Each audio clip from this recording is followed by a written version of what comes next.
Grandma Bess Frederick, her quilts and her handiwork and her life. Grandma Bess was a child of the 1890s and became a teenager at the turn of the 20th century. She was raised on a large farm in eastern Missouri and was the fourth of six children. She was a small lady, about 5'2", and only weighed about 100 pounds. She lived during a time when they still traveled in wagons, airplanes were not yet invented, and they walked to a one-room schoolhouse. But a lot of changes were happening. She lived to see the coming of the light bulb in her house, indoor plumbing in her house, refrigerators, telephones, and vacuum cleaners. Travel changed from a horse and wagon or buggy to cars, buses, and planes. The year she was born, in 1892, the first cereal was produced, shredded wheat. Here's a picture of the porcelain doll head that she used to play with as a child. One of her brothers, Weldon, grew up and served in the army in World War I.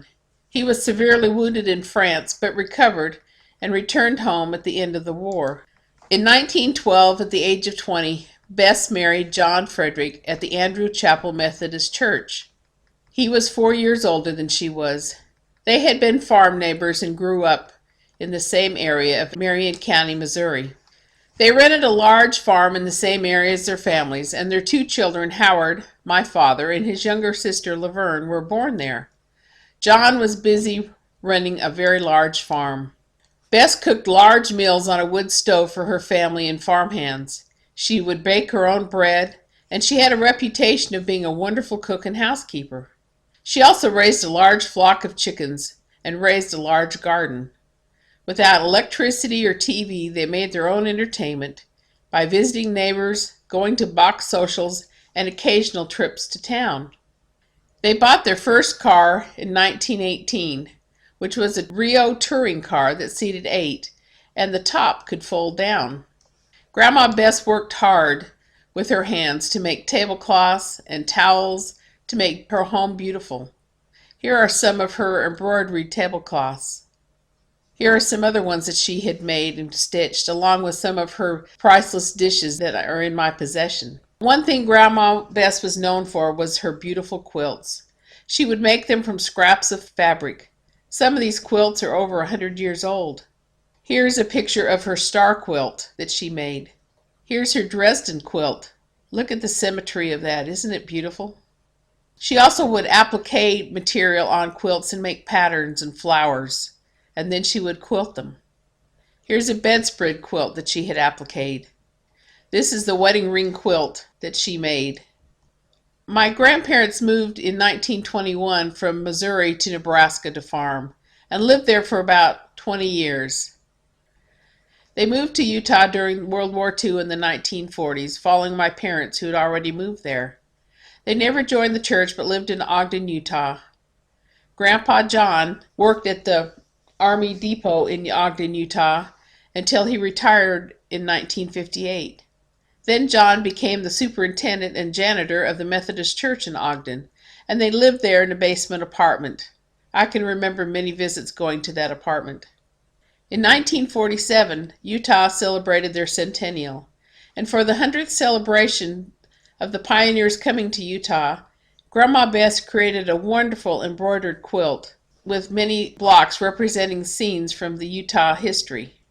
She had things like the arch, one of Brigham Young, some of the scenes of the pioneers as they traveled west. This is the Place Monument, Handcart Pioneer Monument, and many other scenes.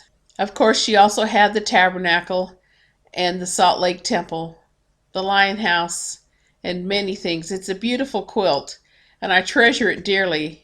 I'm not sure exactly why she made this quilt, since she was not a church member, if there was a contest or she just wanted to participate in a display of quilts that marked this anniversary. Here's a picture of John and Bess in 1953.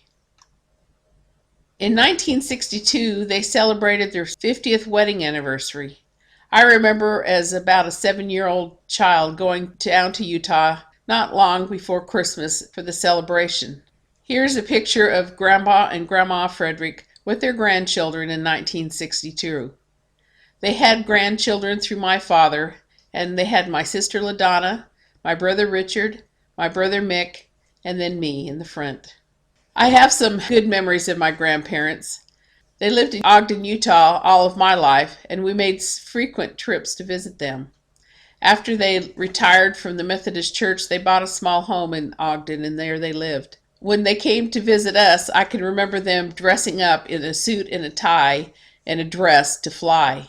I can also remember my grandmother being deathly afraid to ride an escalator and would rather climb the stairs even later in her life when it was difficult. When we went to visit there, I can remember her good cooking. Dessert was always a bowl of fruit or peaches or ice cream, and she always served sugar wafer cookies, those little waffle type of cookies. When she was older, as I was growing up, I can remember her sitting and reading a lot. She always wore dresses around the house and always seemed so dressed up and proper. She had a quick smile and a beautiful sense of humor and laughter. Grandma Bess lived to be 94 and died in August of 1986. She had Alzheimer's but maintained her easygoing, friendly, and pleasant personality. Many of her grandchildren were able to see her at the 1985 reunion, and these pictures are probably the last time I saw my Grandma Bess. She was a wonderful lady who left a lot of good memories.